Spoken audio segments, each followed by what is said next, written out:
Hi everyone, coming to you from Mongolia. I hope you are doing so well, and I'm excited to share with you what I learned through Bleistein's presentation on tech.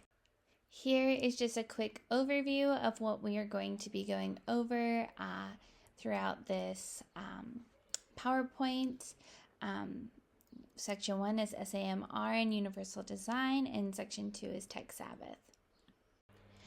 Before I begin, I wanted to just give you guys a little background information on my current context. I live in Darhan, Mongolia. This little red dot on the screen is me.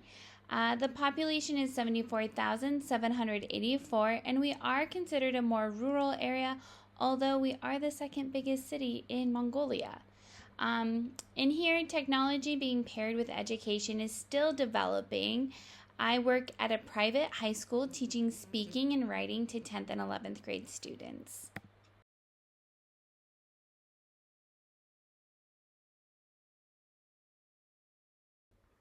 So, what is SAMR? And to begin with, it is a structure that consists of 4 levels to help educators incorporate technology into the classroom and create more experiences. It also has the 4 tiers range from minimal to significant integration. I did do some additional research and I found this in an article by Harbach.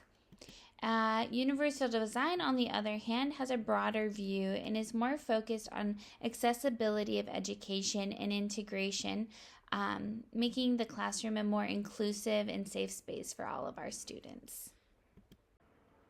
SAMR impacts my teaching context by making me stop and evaluate my lessons and see if and where I am integrating technology. According to Harbach, it is to help teachers select, evaluate, and integrate technology into the classroom. Universal Design, on the other hand, helps me to make sure that my courses are accessible to all learners and engaging the diverse needs of my students. It also reminds me to ask the questions why, what, and how my students are learning. So, how can I incorporate these models into my context? To be honest, my initial thought, specifically to SAMR, was that I can't. Now, before you go and get at me, my reasoning for this immediate response to SAMR is for 2 specific reasons.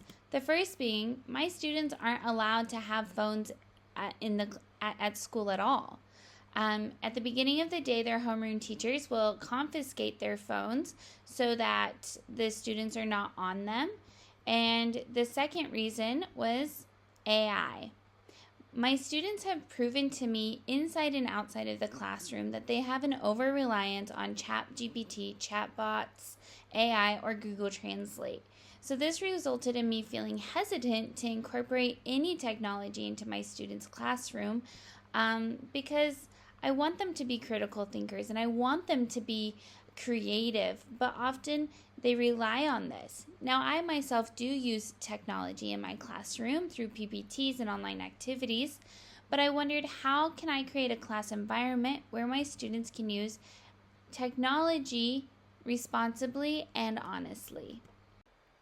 Through doing some additional research, I found several ways that I can incorporate both SAMR and UD into my classroom in Mongolia. So the first was by using digital flashcards. Now this could be an out-of-class activity that my students engage in, just like we did in Dr. Geraldine's course. It was very helpful to us, and I feel like it could be very beneficial to my students. Next was online graphic organizers. Currently, I am teaching my students the process of writing, and so I felt like having a Google Drive where they have access to different organizers could be helpful in helping them to brainstorm ideas about writing. Next was digital portfolio, podcasts, blogs, or stories.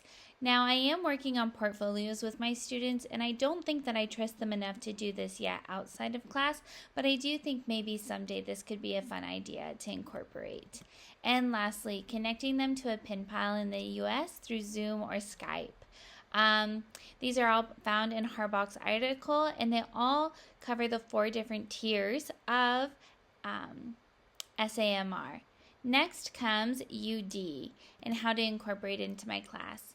As we talked about previously, UD is all about inclusivity and creating a space for students to be able to learn in different ways and engage in the class.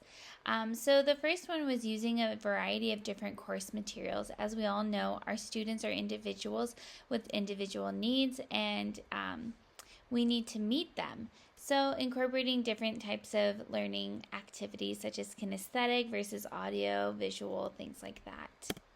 Next, I found one that was really interesting was the flexible assignments and giving our students options, not just doing pen and paper, but maybe allowing them to choose to do the worksheet, to do a poster, to do a video tutorial, just giving them options to learn and engage in the classroom in different ways.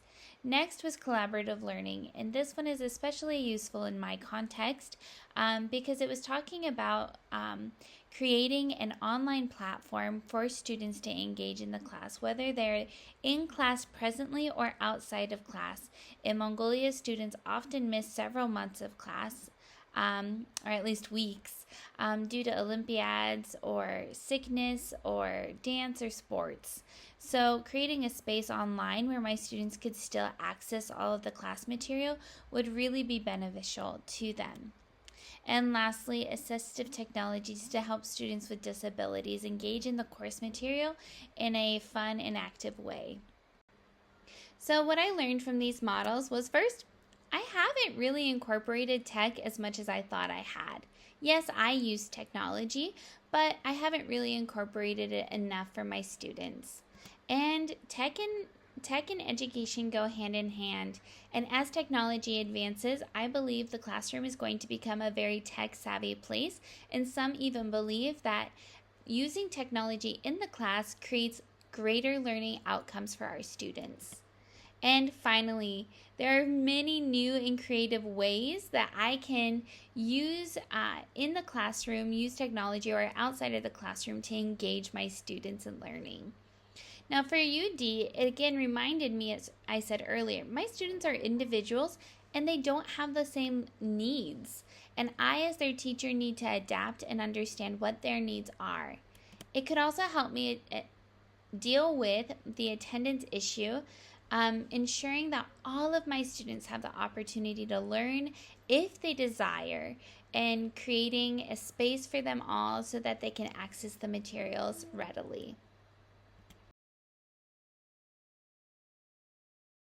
Specifically talking about Tech Sabbath. So I chose Tech Sabbath for several reasons. The first being there is an increase in screen time in youth today.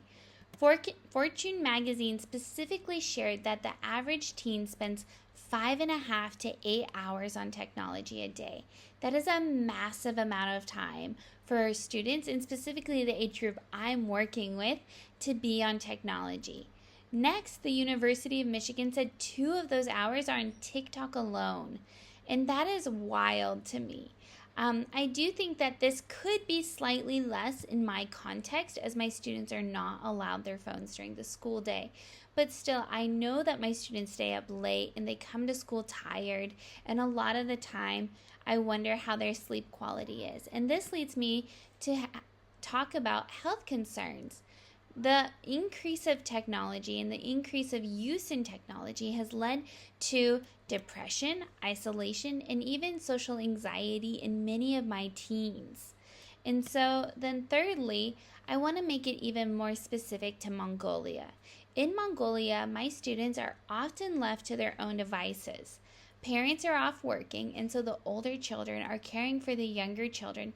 And often what happens is students get an uncensored, unlimited amount of screen time because the older students are trying to do their homework, and so they're like putting the younger students in front of the TV, or the older students, there's no real rules or limits or boundaries around technology.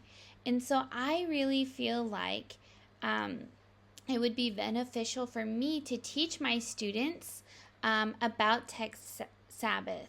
My students often say, "Oh, we're addicted to our phones, Miss Amber." And I would agree. But not only are they addicted, but us as adults are also addicted. And I think it's important to remember that tech is a powerful tool, yes, and we should use it, but not at the detriment of our critical thinking or our creativity or even just enjoying the present moment. So for myself, I want to remember the 4 key topics that Bleistein mentioned at the end: fair use, digital literacy, civil discourse, and tech Sabbath. The reason for this is because I want to teach my students how to use and engage in technology in a way that is responsible and wise, that empowers them and also allows them to feel like they understand what they're doing and engaging in. So at the end, here is my references. If you are interested, again, I would highly recommend the Harbach article, as I found it really interesting, and it also provided some really just like helpful ways to integrate tech into the classroom. I hope you guys are all doing well, and I'll talk to you later. Bye!